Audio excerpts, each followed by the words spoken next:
Hi, Bothered Brigade. Here's what's bothering me today. I kinda maybe sorta accidentally caused a small right-wing conspiracy back in the 2019 election. And so this is that story. But before we get into that, we have to kind of talk about the setup to how things got to where they are and how I caused some people in the People's Party of Canada to think that there was a conspiracy against them. Which means first we have to talk about the People's Party of Canada.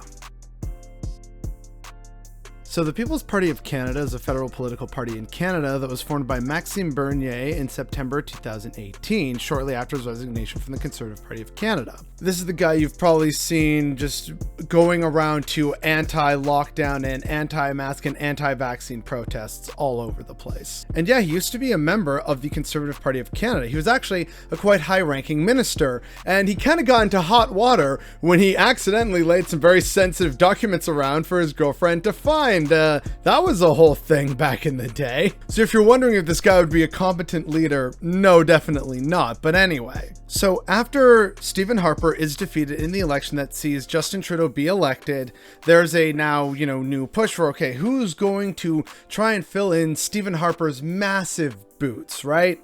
Well, Maxime Bernier was one of the options, and he came incredibly close to winning. And I wonder how different Canadian history would be in the past 5 or so years if he had actually won the Conservative leadership. Because in the wake of him not winning the Conservative leadership, he basically does the equivalent of, well, you know what, screw you, I'm going to start my own party with blackjack and hookers, and thus the People's Party of Canada is born. This actually came out of the fact that there was some kind of shady potential, miscounting of ballots during the Conservative leadership election, which is why Maxime Bernier challenged it, and he felt like he was silenced and pushed aside and just out of the party. And so he decided to basically start the People's Party of Canada out of spite.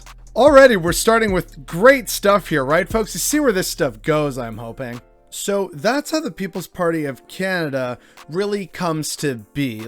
In the most basic of terms, it's basically a spite project by Maxime Bernier because he was mad that he didn't get the Conservative leadership and was kicked out of the party. So what's the new People's Party of Canada like? It's basically just Republican Party light. They do have some uniquely Canadian positions, like they want to end supply management on dairy, and they, quote unquote, are not going to open up debates on abortion and gay rights again, but who knows? But anyway, right? So the People's Party of Canada has an actual platform, and it's just full of different messages because, again, they are a populist party, so they're trying to appeal to a great many things. But the things that have definitely come to the forefront, especially in the last election, was they are anti-lockdown, they're, pro-free speech, they don't like multiculturalism because immigrants aren't integrating, they believe in free market capitalism, they reject climate change. All these things that, most of Canadian society actually handily supports. But rather crucially, it was their support for the anti-lockdown stance and anti-masking and anti-vaxxing that got them a massive amount of support in the last election. They definitely increased their vote share by 5% more than they had in the previous 2019 election. And, a lot of them also were sharing this very much doctored image showing that they had way more support than was ever actually recorded. So they were saying, purple wave, and they were all very disappointed when that didn't happen come election night. Because surprise, surprise, the people who support this party that doesn't know what it's doing, led by a guy who doesn't know what he's doing, also don't understand how the farce that is Canadian democracy works, huh? But anyway, that's all beside the point. We're here for how I accidentally caused this party and its supporters to believe in a conspiracy. So as I mentioned, right, a lot of their positions, especially on immigrants and anti-vaxxing, this is all more newer stuff, but the anti-immigration sentiment was very real back in 2019 and also in 2018 when they were first really getting started. And unfortunately, that's how I kind of caused the conspiracy by ruthlessly exploiting them saying these terrible things online. So even though Twitter doesn't really have a lot of consistency in terms of actually enforcing its rules, allegedly, it still, technically speaking, has rules. And so while the People's Party of Canada was starting to make noise and just seeing, terrible post after terrible post and terrible tweet after terrible tweet full of like Islamophobia and racism and bigotry, it was just, oh God, really? Like, this is something we have to deal with here now, like at least more openly. Yeah, so that was the thing that happened. And then I just kind of realized one day, well, hey, wait a second. What's to stop me from just going and finding all these various tweets whenever I see them, or specifically going and seeking them out and just casually reporting them for violating Twitter's rules? Oh boy, here we go. And so during the lead up to the 2019 election, and before I started this, so this was on like one of my separate Twitter accounts, I decided to do my civic duty and go around and just report any single instance of a People's Party of Canada account, or even, conservative accounts that came up that were violating Twitter's rules by, targeted harassment, saying anything especially vitriolic or racist, which, hey, they had that in spades, including, crucially, one of the People's Party of Canada's candidates in Scarborough. Jigna Johnny, the PPC candidate for Scarborough-Guildwood, was posting some horrendous and heinous shit about Muslims on Twitter back then. And so I thought, well, you know what? Who knows? It's a political account. Twitter tends not to suspend those, as we, unfortunately saw with Donald Trump and most of the Republicans. Hell, wasn't there that whole thing with Twitter basically saying that if they had to enforce their rules, they would have to ban most Republican accounts for hate speech? So I thought, you know what? Sure, I'll report it along with many other accounts that have been just posting horrendous shit on my timeline. So I don't think anything's going to happen. I'll just keep going and reporting, but I didn't expect anything, right? Huh. Well then. Yeah, apparently the account for Jigna Johnny, the People's Party of Canada candidate for that riding, was found, along with another account that I had reported, to be in violation of Twitter's rules that day.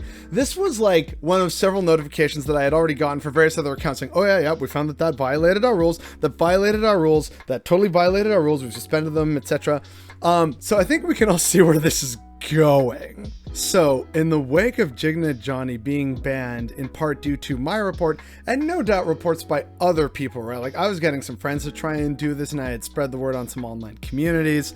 And so, I don't think it was just me doing this, but maybe a small group of people just kind of casually doing our civic duty, weeding out the racists online. But in the wake of the Jigna Johnny account being suspended, the People's Party of Canada supporters lost their goddamn minds. Hey, Karina Gould, I would like to report election interference by Twitter Canada. It seems that the account of People's PCA candidate Jigna Johnny in the riding of Scarborough-Guildwood has been suspended. Twitter has suspended Jigna Johnny PPC indefinitely. We're waiting to hear why Twitter targeted a political candidate like this. Please retweet. Wow. Twitter has suspended a People's PCA candidate from the platform without a clear explanation as to why. This is, in my opinion, election interference by prohibiting a candidate getting her message out. These people really thought that this was somehow election interference, which says a lot about their comprehension of democracy and its institutions.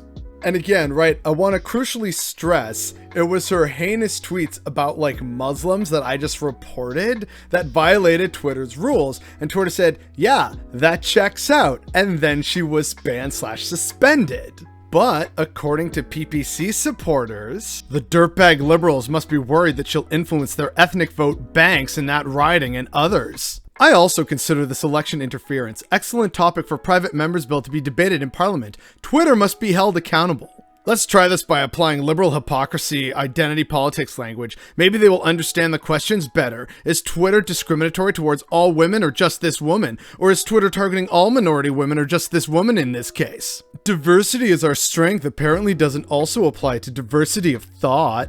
And then, like, in my opinion, the absolute banger of them all. It's easy. The Muslim Brotherhood and the PMO take offense to women in power and went to Gould to have her fix it. Wakey, wakey, Canada. Gould is running the interference program all on our dime. It is the Queen's Privy Council, not Russia or China. Just like 2016 PMO happily spied. Those were certainly all words. Hashtag Twitter's censorship of candidates. You know we are a threat when CPC sends their trolls and Twitter suspends accounts. What a bunch of idiots. Apparently we'll all need a backup account. Democracy and freedom in Canada once the corrupted LibCon Green NDP are flushed out in October. So yeah, that was just a sampling of what I kind of ended up causing as a reaction. And again, grim reminder folks, this party increased their vote share in the more recent 2021 election precisely because of their anti-lockdown rhetoric. And so now we have to talk a little bit about the PPC, what they are and what they kind of represent.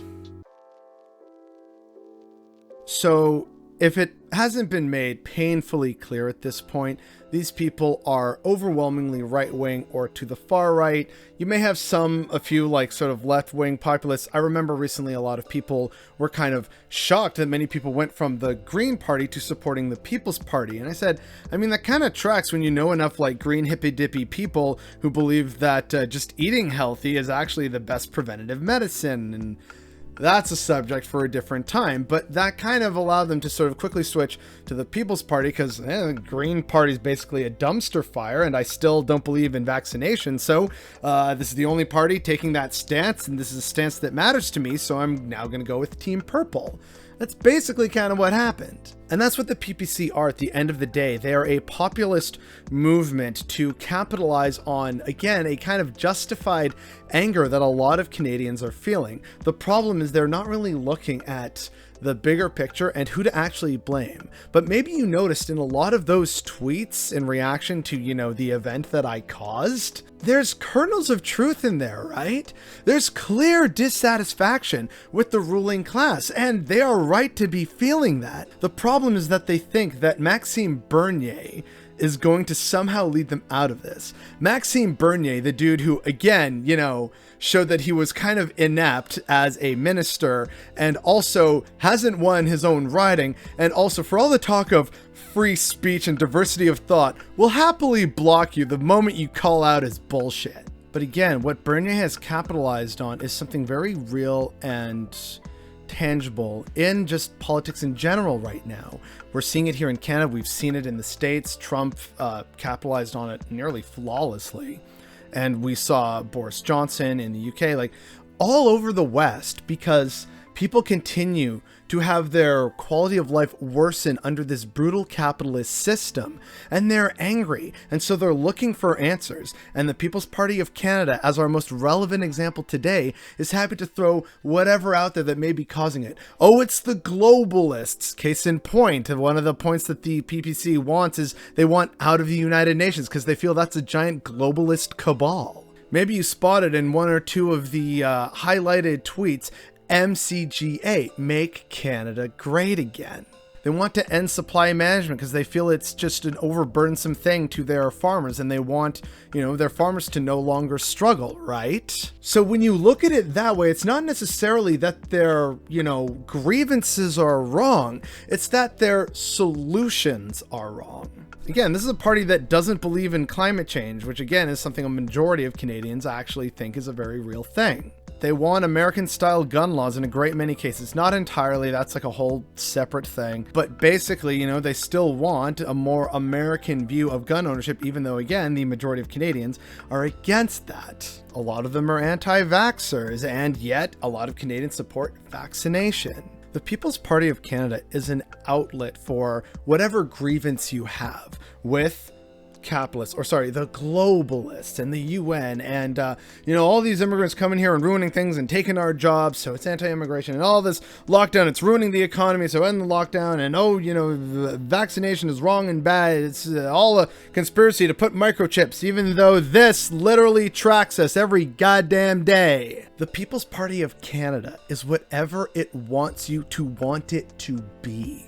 Are you against immigration? Whether you decide to say, look, I'm not against immigration, but it has to be done legally and properly. The People's Party of Canada is for you. Are you an anti-vaxxer or an anti-masker? The People's Party of Canada is for you. Do you like guns? The People's Party of Canada is for you. Are you tired of the oppression of the globalists, aka the Jews? Well then, the People's Party of Canada is right for you. It's a big tent of all the worst aspects of current society that refuse to see the actual big picture. They can touch on some of the kernels of truth, right? Like, a lot of people who support this party are still very much suffering under these systems, and they recognize that that is wrong. But instead of seeing capitalism as the root cause of it and the root cause of their suffering, they find some other boogeyman to blame for it. They are sick and suffering, and they are buying snake oil from Bernier and his ilk.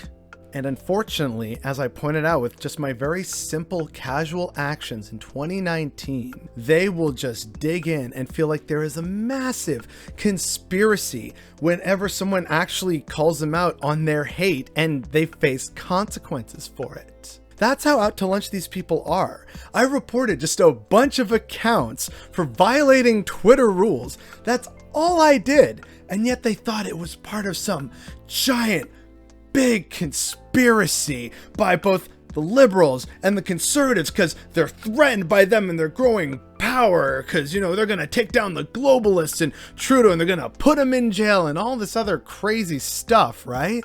Like, no, I'm sorry, the water's not that deep here. This was just me and perhaps a handful of other people just casually reporting a bunch of accounts, including that of Jigna Johnny, for violating Twitter's rules.